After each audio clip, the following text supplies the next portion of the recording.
Terima kasih kepada rekan-rekan saya yang telah menjelaskan poin-poin sebelumnya. Saat ini saya akan menjelaskan poin berikutnya, yaitu tentang hak cipta intelektual dan pengelolaan hak digital. Pembajakan dan penyalahgunaan hak cipta dapat diatasi dengan pengelolaan hak digital yang berfungsi untuk memaksa setiap pengguna materi digital menaati etika digital terkait pemilikan materi tersebut. Materi tersebut maksudnya yaitu software ataupun aplikasi dan lain sebagainya.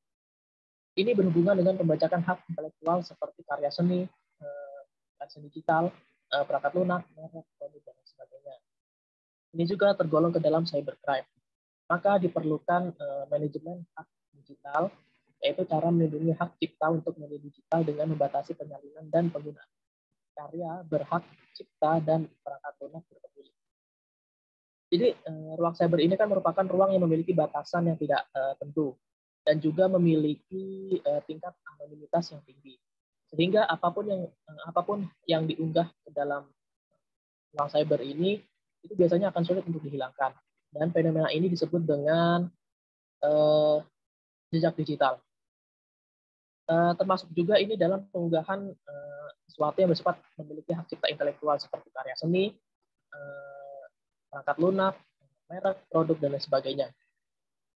Bahkan dalam beberapa kasus, permasalahan dalam hak cipta intelektual ini mencakup pada pembajakan hak cipta intelektual, meskipun yang dibajak ini telah dikomersikan ataupun diresmikan. Jadi contohnya itu seperti misalnya aplikasi ataupun software yang berbayar ataupun membeli sebelum kita menggunakannya. Dengan dimasukkan kode program yang memungkinkan kita pengguna itu menggunakan aplikasi software tersebut secara gratis. Permasalahan-permasalahan ini itu maka diperlukan itu yang dinamakan dengan manajemen hak digital. Nah, manajemen hak digital ini adalah cara untuk melindungi hak cipta pada media digital. Pendekatan ini mencakup menggunakan teknologi yang membatasi penyalinan dan penggunaan karya berhak cipta dan berpemilik. Manajemen digital hak digital ini memungkinkan para penerbit ataupun pembuat ataupun pemilik untuk mengontrol apa yang dapat dilakukan oleh pengguna yang membeli atau membayar software atau aplikasi tersebut. Ini akan membuat organisasi ataupun pengguna ataupun lainnya itu akan menghindari masalah hukum yang akan timbul apabila mereka menggunakan dengan cara yang tidak sah. Cara kerjanya ini biasanya itu manajemen digital mencakup kode yang melarang penyalinan ataupun kode yang membatasi waktu dan jumlah perangkat di mana produk tersebut dapat diakses. Manajemen hak digital ini membuat para penerbit ataupun pembuat software aplikasi tersebut itu dapat mengakses log orang dan waktu kapan aplikasi atau software tersebut digunakan. Contohnya seperti pemilik ataupun penerbit ini dapat melihat kapan aplikasi tersebut digunakan ataupun e-book misalnya dicetak ataupun siapa juga yang mengaksesnya. Sehingga dari hal ini peluang dalam pembajakan atau penemuan hak cipta intelektual ini dapat diminimalisir. Berikutnya kebebasan informasi dan kesenjangan digital. Memastikan adanya etika dalam proses diseminasi informasi, sehingga informasi yang didapatkan oleh masyarakat dapat diproses tanpa terhalang oleh hambatan demografi ataupun sosial. Kebebasan informasi ini memberikan kesempatan untuk proses diseminasi informasi dapat terjadi lebih cepat, namun juga memungkinkan munculnya permasalahan seperti berita bohong, palsu, ataupun hoax. Lalu munculkan permasalahan lanjutan, yaitu seperti kesenjangan digital yang diakibatkan oleh faktor demografi dan sosial.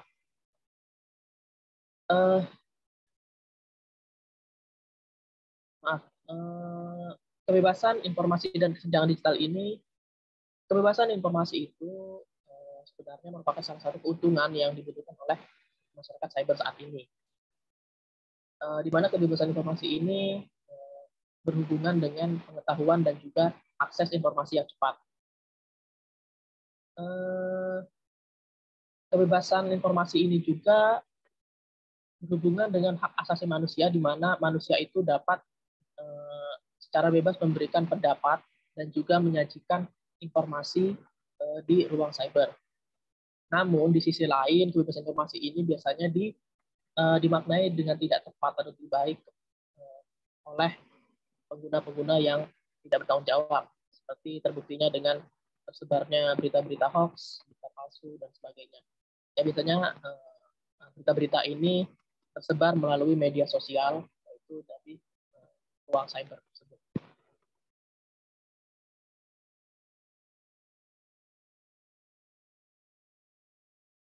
Digital ini adalah istilah yang mengacu pada kesenjangan antara demografi dan wilayah yang memiliki akses ke teknologi informasi dan komunikasi modern ataupun internet, dan yang tidak memiliki akses ataupun memiliki akses secara sangat terbatas terhadap internet.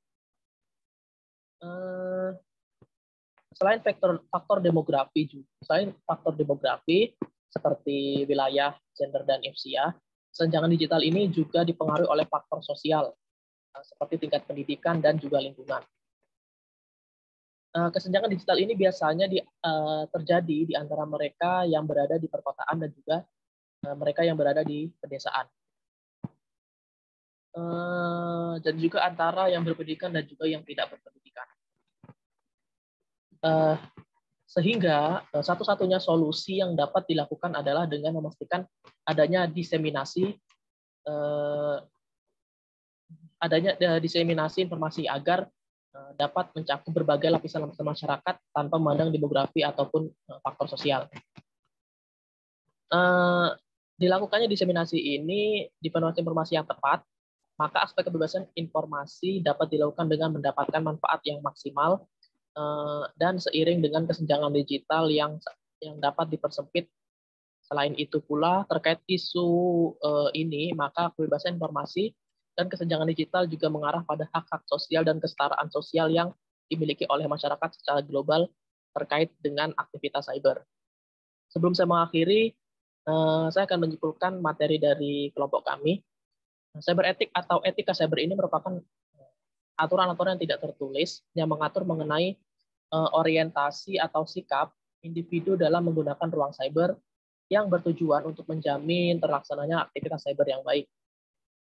Selanjutnya, ruang lingkup etik cyber ini mencakup dua kategori. Kategori yang pertama itu seperti etika kehidupan, etika kesehatan, politik, ekonomi, etika lingkungan, dan sebagainya.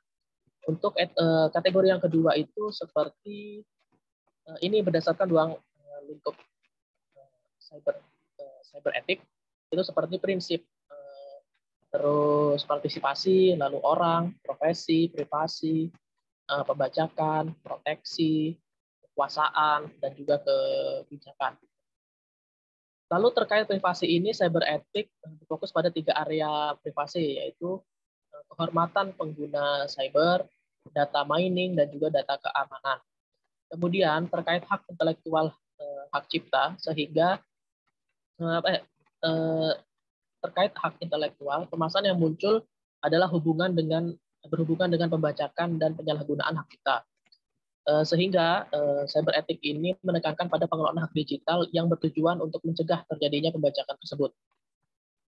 Kemudian yang terakhir, hubungan dengan kebebasan informasi dan kesenjangan digital. Terdapat permasalahan di mana adanya kesenjangan digital yang membuat kebebasan informasi ini tidak dapat dilakukan secara maksimal, yaitu kesenjangan yang disebabkan oleh faktor demografi dan juga faktor sosial. Sehingga cyber etik menekankan pada etika diseminasi informasi yang menengahi permasalahan tersebut. Itu saja presentasi dari kelompok kami. Semoga bermanfaat. Apabila ada pertanyaan dan saran, silakan tulis di komentar pada forum pertemuan ke-11 ini. Terima kasih. Saya akhiri. Wassalamualaikum warahmatullahi wabarakatuh.